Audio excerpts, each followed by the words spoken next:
স্বাগত জানাচ্ছি আন্তর্জাতিক সংবাদে। আপনাদের সাথে আছি আমি সাদিয়াতুল আফরিন। প্রথমেই সংবাদ শিরোনাম। ইসরায়েল ভারত নতুন চুক্তি, বাণিজ্যে বড় পদক্ষেপ।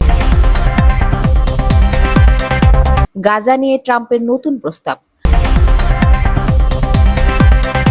প্রাণঘাতী বিক্ষোভের পর মুক্ত হল নেপালের সোশ্যাল মিডিয়া। যতদিন আমরা টিকে আছি ততদিন বিজয় আমাদের, জেলেনস্কি। কলকাতায় বাধ্যতামূলক হলো বাংলা সাইনবোর্ড। ইসরায়েলের ওপর চাপ সৃষ্টি করছে হুথি। গাজায় ইসরায়েলি বোমাবর্ষণ জোরদার। এবার বিস্তারিত। দক্ষিণ এশিয়া সফরের অংশ হিসেবে ভারতে এসেছেন ইসরায়েলের অর্থমন্ত্রী বেজালেল স্মোট্রিচ।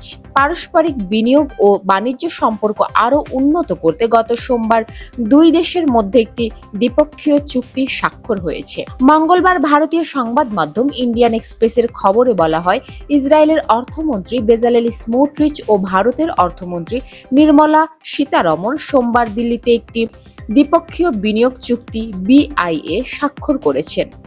ভারতীয় অর্থমন্ত্রী সীতারমণ জোর দিয়ে বলেন, সাইবার নিরাপত্তা, প্রতিরক্ষা, উদ্ভাবন ও উন্নত প্রযুক্তি খাতে দুই দেশের মধ্যে আরও বেশি সহযোগিতা প্রয়োজন। এই চুক্তির লক্ষ্যে দুই দেশের মধ্যে বাণিজ্য ও বিনিয়োগ প্রবাহ আরও বাড়ানো, সীতারমণ জোর দিয়ে বলেছেন। সাইবার নিরাপত্তা, প্রতিরক্ষা, উদ্ভাবন ও উন্নত প্রযুক্তি খাতে দুই দেশের মধ্যে আরও বেশি সহযোগিতা প্রয়োজন। এ নিয়ে স্মোট্রিচ বলেন, চুক্তিটি আমাদের যৌথ লক্ষ্য অর্জনের পথে একটি গুরুত্বপূর্ণ কৌশলগত পদক্ষেপ। ফিলিস্তিনি স্বাধীনতাকামী সংগঠন হামাসকে শেষ সতর্কবার্তা দেওয়ার পর গাজায় নতুন যুদ্ধবিরতি চুক্তির জন্য চাপ দিচ্ছেন যুক্তরাষ্ট্রের president Donald Trump. President Trump এ বিষয়ে বিস্তারিত কিছু জানাননি, তবে ইঙ্গিত দিয়েছেন গাজায় ইতিমধ্যে যে ভয়াবহ যুদ্ধ চলছে তা আরও ভয়ঙ্কর হয়ে উঠতে পারে যদি হামাস তার নতুন প্রস্তাব মেনে না নেয়। এ উপত্যকায় ইসরায়েল এখন পর্যন্ত 64,500 এর বেশি ফিলিস্তিনিকে হত্যা করেছে এবং সেখানে দুর্ভিক্ষ ঘোষণা করা হয়েছে। যুক্তরাষ্ট্র, কাতার ও মিশরের মধ্যস্থতায় মাসের পর মাস ধরে যুদ্ধবিরতির আলোচনা চলছে, কিন্তু ইসরায়েলি কর্মকর্তারা বারবার তা প্রত্যাখ্যান করছেন কিংবা কোনো জবাব দেননি। সম্প্রতি হামাস ইসরায়েলি প্রধানমন্ত্রী বেনিয়ামিন নেতানিয়াহুর আগের একটি প্রস্তাব মেনে নিয়েছিল। প্রস্তাবে গাজে থাকা কিছু ইসরায়েলি জিম্মিকে মুক্তি দেওয়ার কথা ছিল। দেশ জুড়ে তরুণদের নেতৃত্বে ব্যাপক বিক্ষোভ এবং নিরাপত্তা বাহিনীর সংঘর্ষে 19 জন নিহত হওয়ার পর সামাজিক যোগাযোগ মাধ্যমের উপর থেকে বিদ্যমান নিষেধাজ্ঞা তুলে নিয়েছে নেপাল সরকার। নেপালের মন্ত্রিসভার মুখপাত্র এবং যোগাযোগ ও তথ্য প্রযুক্তি বিষয়ক মন্ত্রী পৃথিবী সুব্বা গুরুং আজ মঙ্গলবার দিনের শুরুতে সামাজিক যোগাযোগ মাধ্যমের উপর থেকে নিষেধাজ্ঞা তুলে নেওয়ার কথা জানান। রয়টার্সকে পৃথিবীর সুব্বা গুরুং বলেন, সামাজিক যোগাযোগ মাধ্যমের উপর আরোপ করা নিষেধাজ্ঞা আমরা প্রত্যাহার করে নিয়েছি।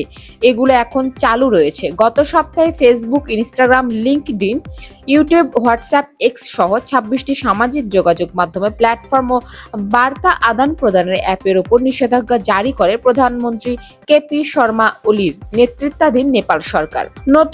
নতুন নিয়ম নীতি মেনে চলতে ব্যর্থ হওয়ার কারণ দেখিয়ে নিষেধাজ্ঞা জারি করে নেপাল সরকার। তবে নিয়ম মানায় টিকটক সহ 5টি প্রতিষ্ঠান বিধিনিষেধের আওতার বাইরে ছিল। নিষেধাজ্ঞার প্রতিবাদে রাজপথে নেমে বিক্ষোভ করেন নেপালের কয়েক হাজার মানুষ। তাদের বেশিরভাগই তরুণ বা জেন জি প্রজন্মের। গত সোমবার রাজধানী কাঠমান্ডু সহ দেশটির অন্তত 7টি শহর ব্যাপক বিক্ষোভ হয়। রাশিয়ার সঙ্গে চলমান দীর্ঘস্থায়ী যুদ্ধে ইউক্রেনের অস্তিত্ব বজায় থাকায় এখন তাদের বিজয় বলে মন্তব্য করেছেন দেশটির প্রেসিডেন্ট ভ্লাদিমির জেলেনস্কি। এবিসি নিউজকে দেওয়া তার এক সাক্ষাৎকারে তিনি বলেন, পুতিনের লক্ষ্য ইউক্রেনকে দখল ও ধ্বংস করা। যতদিন আমরা টিকে আছি ততদিন বিজয় আমাদের। যদিও রাশিয়া বরাবর দাবি করে আসছে পুরো ইউক্রেন দখল করতে চায় না তারা, তবে শান্তি চুক্তির শর্ত হিসেবে তারা ইউক্রেনের নিরপেক্ষতা, সেনা শক্তি হ্রাস এবং ক্রিমিয়া, দোনেৎস্ক, লুহানস্ক, খেরসন ও জাপোরিজিয়ার মতো দখলকৃত অঞ্চলগুলো স্বীকৃতি চাইছে। যুক্তরাষ্ট্রের প্রেসিডেন্ট ডোনাল্ড ট্রাম্প জানিয়েছেন, চলতি সপ্তাহে রুশ ইউক্রেন যুদ্ধ পরিস্থিতি নিয়ে আলোচনা করতে ওয়াশিংটন সফর করবেন ইউরোপের কয়েকজন নেতা। এ সময় শিগগিরই পুতিনের সঙ্গে আলোচনা করবেন বলে জানান তিনি। তবে কিয়েভে সরকারি দপ্তরে ভয়াবহ রুশ বিমান হামলার পর রাশিয়ার উপর নতুন নিষেধাজ্ঞার হুমকি দিয়েছেন তিনি। ওই হামলায় 4 জন নিহত এবং আরো অনেকে আহত হন। ভারতের পশ্চিমবঙ্গের রাজধানী কলকাতায় বাধ্যতামূলক করা হয়েছে বাংলায় লেখা সাইনবোর্ড। এ কাজে সময়সীমা বেঁধে দেওয়া হয়েছে। আগামী 30 সেপ্টেম্বরের মধ্যে শহরের সব বাণিজ্যিক প্রতিষ্ঠানের নাম ফলক বাংলায় লিখতে হবে। কলকাতা পৌরসভার পক্ষ থেকে এই নির্দেশনা জারি করা হয়েছে। শহর কলকাতায় প্রতিদিন হাজার হাজার মানুষ আসেন। কেউ চিকিৎসার জন্য আসেন বা নানা প্রতিষ্ঠানের কাজ সারেন, কিন্তু সেই প্রতিষ্ঠানগুলোর অনেকগুলোরই নাম ফলক এখন বাংলায় লেখা হয়নি। দীর্ঘদিন ধরেই এই বিষয়টি নিয়ে অসন্তোষ ছিল। এমনকি কলকাতার পৌরসভার পক্ষ থেকে বারবার অনুরোধ করা হলেও কাজের কাজ হয়নি। অবশেষে এবার কড়া নির্দেশ জারি করে কলকাতা পৌরসভা। সাইনবোর্ড শুধু লিখলেই হবে না, এমন ভাবে লাগাতে হবে যাতে দূর থেকেও স্পষ্ট দেখা যায়। দোকান, অফিস, শপিং মল, রেস্তোরাঁ, হোটেল, হাসপাতাল বা ডায়াগনস্টিক সেন্টার সবকিছুকেই এই নিয়মে মানতে হবে। সূত্র হিন্দুস্তান টাইমস। ফিলিস্তিনের গাজায় ইসরায়েলি হামলা অব্যাহত থাকায় ক্ষিপ্ত ইয়েমেনের হুথিরা। তারা লোহিত সাগরে ইসরায়েল ও মিত্র দেশের জাহাজে হামলা ও তা ধ্বংস করতে মোটেই কুণ্ঠাবোধ করে না। এই অবস্থায় ইসরায়েলের হুথিদের ওপর ক্ষুব্ধ। গত বৃহস্পতিবার নিখুঁত হামলা চালিয়েছে হুথিদের প্রধানমন্ত্রী আহমেদ আল রাহাবিকে হত্যা করেছে ইসরায়েল। এতেও হুথিরা সাহস হারায়নি, বরং তারা যে হামলার হুমকি দিয়েছিল রোববার তা বাস্তবায়ন করেছে। হুথিদের ছোড়া একটি ড্রোন গত রোববার ইসরায়েলের বিমান প্রতিরক্ষা ব্যবস্থা ভেদ করে দেশটির দক্ষিণের রামন বিমানবন্দরে আঘাত হেনেছে। ইসরায়েলি সেনাবাহিনী আকাশসীমা ও বিমান চলাচল সাময়িকভাবে বন্ধ করে দেওয়ার কথা স্বীকারও করেছে। জেরুজালেম পোস্ট জানায়, সেপ্টেম্বর ইয়েমেন থেকে নিক্ষেপ করা হয় কয়েক ডজন ড্রোন ও ভূমি থেকে ভূমিতে নিক্ষেপযোগ্য ক্ষেপণাস্ত্র প্রতিহত করা ইসরায়েলি বিমান বাহিনী। এখন ড্রোন ও ক্ষেপণাস্ত্র হামলায় ঘটনা নিয়মিত হয়ে উঠেছে। হুথির হামলা ঠেকাতে ইসরায়েল স্বয়ংক্রিয় প্রতিরক্ষা ব্যবস্থা সক্রিয় রাখে সর্বক্ষণ।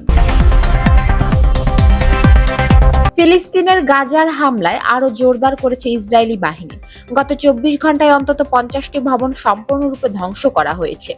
শতাধিক ভবন ক্ষতিগ্রস্ত হয়েছে। গাজায় এখন বিস্ফোরক বাহিনীর রোবট আতঙ্কের কারণ হয়ে উঠেছে। ইউনিসেফের মুখপাত্র টেস ইনগ্রাম বলেন, বিশেষ করে গাজা শহরের পূর্ব উত্তরে ফিলিস্তিনিরা ইসরায়েলি বোমাবর্ষণের ক্রমবর্ধমান হুমকির মধ্যে বাস করছে। এই এলাকার পরিবারগুলো পশ্চিম সমুদ্রের দিকে পালিয়ে যাচ্ছে। উপকূল রেখা বরাবর শিবির তাঁবুর সংখ্যা বাড়ছে।